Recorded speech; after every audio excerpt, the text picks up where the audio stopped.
이번 시간에는 사람 몸속에 집을 지은 귀신을 쫓아내는 방법에 대해서 말씀을 전합니다. 하나님은 자신 안에 귀신이 처소를 만들지 못하도록 영적인 관리를 잘하기를 소원하십니다. 영적인 관리는 성령 안에서 온몸으로 기도하는 것입니다. 사람의 몸속에 귀신이 숨어있는 비밀 처소가 있을까요? 이는 실제적으로 체험해보지 않으면 이해가 불가능한 사실입니다. 얼마 전에 지방에서 올라온 목사님이 상담을 요청했습니다. 그 내용은 이렇습니다.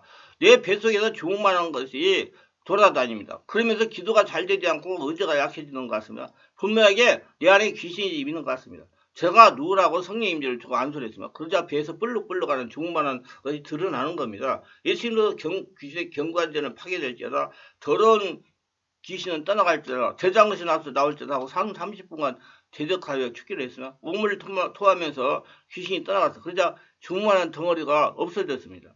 제가 25년 성령치유 사역을 하면서 귀신을 축사하면서 하면 깨달은 것은 이런 덩어리는 다른 것이 아니고 염증과 독소가 뭉친 덩어리라고 판다. 본인이 자꾸 그렇게 아프고 이기저기 옮겨다니니까 귀신이 옮겨다니는 것 같은데 신경성이라 저는 생각을 합니다. 이런 덩어리는 덩어리에 생길 수가 있어요. 그러면 허리에 있으니까 요통이 생기는 겁니다. 염증과 독소예요. 허벅지에 생길 수도 있습니다. 이건 척추 디스크로 허벅지에 연결된 신경이 눌려서 제대로 혈액이 순환하지 않아가지고 염증과 독소가 누적되어 생기는 것입니다. 이 성령 역사를 깨뜨리면서 안수하지 않고 그냥 안수만 하면 절대로 치료가 되지 않습니다. 제일 많은 곳은 아랫배입니다. 왜냐 아랫배가 차갑거든요. 아랫배 냉암물들이 많이 생깁니다. 그것을 집중적으로 안수하면서 성령의 역사를 일으키는 성령의 불의 역사로 아랫배가 따뜻해지면서 점차로 작아지다가 없어집니다. 시간이 걸려요. 여성분들이 아랫배가 차가운 분들이 자궁 근종이 많이 생깁니다. 몸이 차가운 곳에 염증과 독소가 쌓이면서 귀신이 처소가 되는 겁니다. 이렇게 염증과 독소가 쌓인 곳은 덩어리가 생기고 자연스럽게 통증이 일어나는 것입니다. 일반적인 병원 치료로서는 해결이 되지 않는 것이 보통입니다. 집중적으로 몇 개월 동안 성령 역사로 치유해야 정상이 됩니다. 그래서 우리 충만한 교회는 월화 금토에 집중적인 기도를 계속하는 겁니다. 이렇게 해야 사람 속의 염증과 독소로 덩어리는 부분이 치료가 되기 때문에 정신적인 문제도 마찬가지예요. 잠깐 기도해서는 효과가 나지 않습니다. 뭉쳐지는 곳에 염증과 독소와 성령 역사가 녹아서 풀어져야 치료가 되기 때문입니다. 성령 역사가 속에서 일어나게 해야 돼요. 기도를 많이 해야 돼요. 지난 6월 초에 넷째 집회를 하는데 지방에서 사역하는 전도사가 치유를 받기로 왔습니다. 지방에서 치유를 받겠다고 왔으니 의지가 대단한 겁니다. 집중 치유를 위해 성교회물을 올렸는데 봉투에다가 자신 안에 있는 상처를 성령불로 태워주소서라고 적어서 올렸습니다. 그래서 내가 성령불로 태워서 없어지는 것이라고 누가 알려주라고 물었습니다. 대답을 하지 않았어요. 그래서 앞으로는 성령의 강한 역사로 상처가 떠나가야 앞서서 기도를 하라고 그랬습니다. 상처는 태워서 없어지는 것이 아니고 떠나가야 됩니다. 절대로 타서 없어지지 않습니다. 기도 시간에 진단을 하는 가슴과 배에 악한 경관진이 단단하게 굳혀가고 있어요. 귀신의 집이 있다는 얘기예요. 그래서 염증과 독소가 쌓여 있다는 겁니다. 배가 불룩불룩 한다고 본인이 말을 하는 겁니다. 지속적으로 성령 역사를 일으키며 환부의 성령의 불의 역사가 강하게 일어나도록 하면서 치유를 했습니다. 이틀이 지난 다음에 서서히 역사가 일어나기 시작했어요. 3일차 태아상처 치유 시간에 완전하게 귀신의 견고한 귀신이 지은 집이 녹아지다가 파괴됐습니다. 다시 한번 말씀드려요. 그 귀신이 집을 진 곳은 상처와 독소와 그 염증에 뭉쳐가지고 일어난 겁니다. 기침을 말로 표현하지 못할 정도 있어요.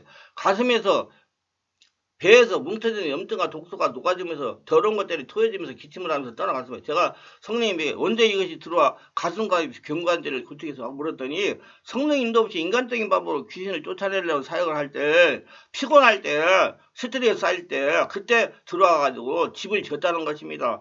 본인에게 물었더니 환자들이 귀신을 쫓아내는 특기 사역을 하다가 보니까 환경에 꼬이고 가슴이 답답하고 기도가 되지 않아 5년 동안 고통을 당하다가 치유받으러 왔다는 겁니다. 이런 경우는 자신이 성령의 지지 없이 성령으로 충만하지 못한 상태에서 피곤한 상태에서 스트레스를 받는 상태에서 영혼이 정상 기능이 되지 않은 상태에서 사역을 하니까 귀신이 방해 역사를 하고 몸에 그런 문제가 생긴 겁니다.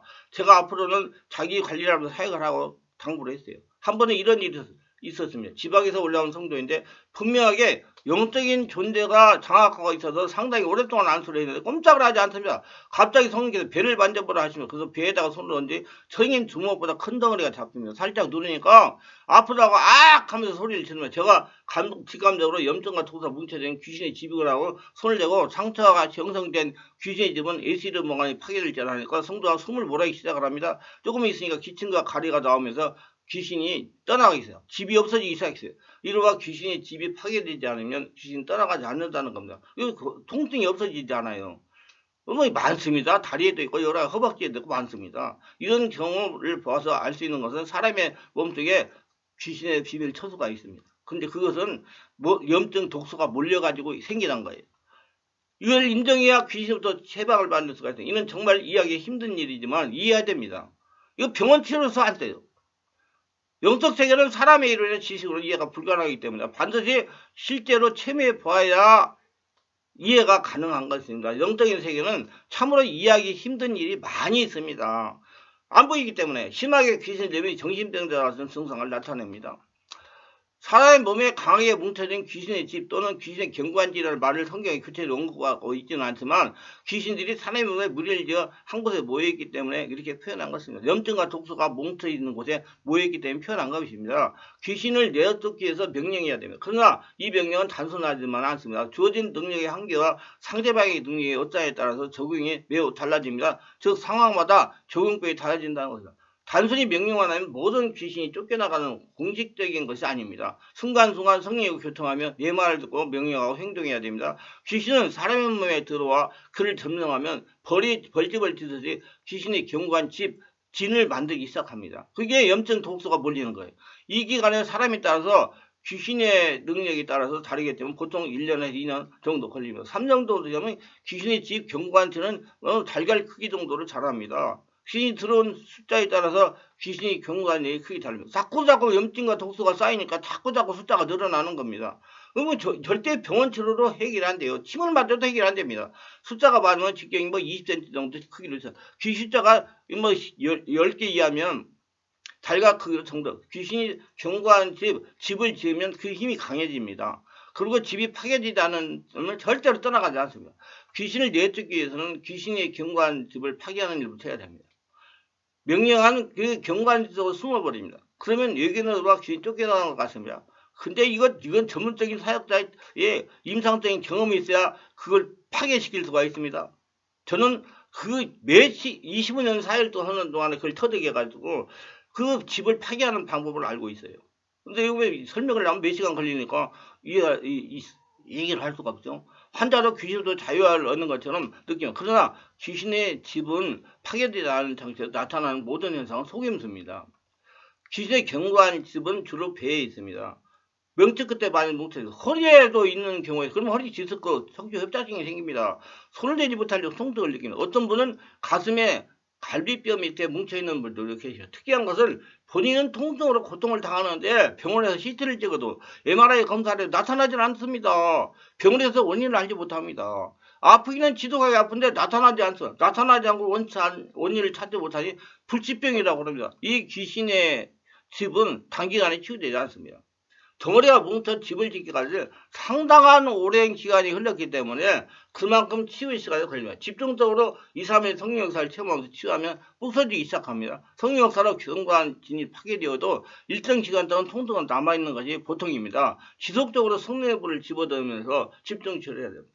그 통증이라는 걸 안수를 하면서 꽤 부셔야 됩니다. 어느 분은 6개월이 지나니까 통증이 없어지고 완치되어서 가슴이 아파가지고 옆에는 눕지도 못하고 엎드리지도 못해요. 옆으로 누워서 잠을 자다가 오셔가지고 완전하게 치유받았습니다. 의지가 있어가지고 치유받은 거예요. 치유가 되니 가족들이 모두가 다 좋아했다고 합니다. 병원에서 불치병이라는데 예수 이름으로 성령으로 치유가 되어 자녀들에게 살아계신 하나님이 체험하게 하는 계기가 되었다고 그럽니다. 귀신의 경고한자는 성령의 불세를 체험하고 깊은 영성과 성령의 권능이 함께하는 사역자가 치유할 때 정체를 드러내는 배에 손을 얹고 기도하면 적어도 10분에서 20분 이내 귀신의 집은 표면에 나타나게 됩니다. 달걀 크기만 한 동그란 근육덩어리가 뱃속에서 솟아나 안 사는 사람의 손을 피해 이리저리 자라납니다. 배 표면에 이리저리 굴러다니면서 손길을 피하려고 합니다. 이렇게 되면 환자는 극심한 고통으로 얼굴이 찡그리고 발버둥을 칩니다. 이게 귀신의 경관대에 드러나면 축사자는 귀신에게 몸에서 떠날 것을 명령합니다. 그리고 귀신이 집 파괴될 것을 명령합니다. 그리고 손으로 안수해가지고 그 환부를 이렇게 부수는 작업을 해야 돼요. 그런데 알아야 할 것은 성령님이 지배해서 상황하시지 않으면 절대로 따라가지 않고 치유되지 않습니다. 환자는 의지를 가지고 지속적으로 집중치유기대 참석을 기도를 하면서 서서히 성령께서 지배하시고 장악을 하시니까 그때까지 기다려야 됩니다. 시간이 걸려요. 빨리 치우겠다고 소리를 지르면 배적해서 끔찍도 하지 않습니다. 이 목사, 저 목사, 박목사, 오 목사, 능력 있는 목사한테 안 써봐도 안 됩니다. 왜 사역자는 사역자가 탈진할 수도 있어요. 귀신의 역경력을 당할 수 있으면. 귀신 역사가 성령의 지배에 당하면 떠나가니까 성령 역사가 지배하지도 느긋하게 기다려야 됩니다. 사역자는 여유를 가지고 성령으로부터 지식의 말씀 받아가며 사역을 합니다. 이때 성령께서 알려준 귀신의 이름을 지면서 검어해가지고 나갈 것을 명령하기도 합니다. 호명된 귀신은 쉽게 떠나가게 되지만 대장 귀신은 쉽게 안 떠나갑니다. 똘개들이 나가면서 이제 다 떠났다거나 예를 들어 나가자 하는 이놈은 너무 힘이 강해서 우리가 견딜 수 없다. 자, 우리 모두 나를 따라라. 나가자 하면 나갑니다. 근데 귀신이 경계한 집이 아직 손에 느껴진다면 이는 거짓말입니다. 그게 계속 안수를 해가지고 성의 역사가 일어나게 해가지고 그 염증 독소 덩어리가 녹아지도록 계속 기다리셔야 돼요. 그럴 때 귀신아 왜 나를 속이라느냐 너는 예수님이 가지고 계시는 상자에 집어넣겠다고 막 위협하며 그러면 속임수가 들리기 때문에 더 이상 정하지 못하고 나갈 수도 있으며 귀신이 쫓겨나가면 귀신의 경고한자는 즉시 소멸됩니다. 때로는 도무지 참지 못하게 되면 귀신은 적당히 타입하려고 합니다. 이 타입은 절대로 받아들일 수 없습니다. 환자를 죽이겠다고 위협도 합니다. 목을 눌러가지고 숨을 못 쉬게 하기도 해요. 그래서 사역자들 능력 있고 임상적인 경험이 많아가지고 죽기 사여가지 잘못하면 큰일 납니다. 어떤 사람은 안수했는데 귀신 목을 눌러받아가지고 119 불러가지고 데리고 갔다 얼마나 망신해요. 그래서 타협해서 안 돼요. 귀신의 경고한지 대부분 배에 있지만 드물게 머리에 있는 경우가 있습니다. 머리에 있는 귀신의 경고한자는 손으로 잡히지 않아서 배에 있는 귀신의 경고한자는 축사에 참여한 사람 누구나 만져볼 수 있고 눈으로 볼 수도 있습니다. 볼록볼록 하기 때문에. 그러나 머리에 있는 귀신은 경고한자는 만지거나 볼 수가 없습니다. 이 귀신의 경고한자는 열기나 냉기, 통증으로 느낍니다. 손에 열기가 냉기가 느껴지면 이 귀신은 경고한자는 손 안에서 벗어나려고 이리저리 옮겨다니기 때문에 축사자는 계속 그 느낌에 따라 손을 옮겨야 됩니다. 귀신이 경고한자의 축사자의 손에서 벗어나면 안 됩니다. 계속 추적하면서 안수하고 불을 집어넣고 성령 역사를 불을 집어넣는다는 말은 손을 얹어서 기도하고 환자 보고 숨을 들이쉬고 열품을 하고 그렇게 하는 거예요. 그러면 성령의 역사가 일어나가지고 그 환부에 성령의 불이 뜨겁게 일어나니까 염증과 독소가 녹아지면서 그 자연스럽게 그 뒤에 역사는 귀신이 떠나가는 겁니다. 그럼 명령을 쫓아내야 됩니다. 따로는 머리에 귀신이 경고한 데 있는 환자는 귀신이 들린 지 얼마 뒤에 아직 배에 경고한지를 말하지 못한 경우이지만 축사자가 축사를 당하여 일본에 쫓겨가고 잔장의 무리가 머리로 도망해서 머무르는 경우도 있습니다. 머리에 있는 귀신은 명령만 하면 쉽게 사라지고 그만큼 근거가 약하기 때문에 귀신들 사람은 눈으로 외부의 귀신을 불러들이 도움을 요청하기도 합니다. 그러면서 눈에 손을 얹어 안수해야 됩니다. 한 손은 귀신의 경고한지 다른 한 손은 눈을 얹고 기도합니다. 간혹 심하게 눈을 압박해가지고 실명하게 하는 사고를 저지르는 서툰 사역자에서 눈을 무리를 빚기로 하는데 절대로 물리적인 힘 가하지 말고 가만히 손만 올리면 됩니다. 오직 영적이라면 귀신을 쫓아낼 수 있는 사실 잊지 마세요. 어떤 물리적인 힘도 필요 없어. 다만 발작이 심하면 죽기가 힘든 경우는 사역자가 판단해요. 안정을 쳐요. 병원에 상당히 입원하게 해가지고 안정을 취한 다음에 사역을 해야 됩니다. 환자를 올라타고 누르고 강하게 힘을 제압하는 행동도 역시 잘못되고요. 사역자는 어떤 물리적인 힘도 사용해서는 안 됩니다. 물리적인 힘으로 귀신이 안 떠나갑니다. 성령 역사 떠나갑니다. 유익하셨다면 구독, 좋아요를 부탁합니다. 감사합니다.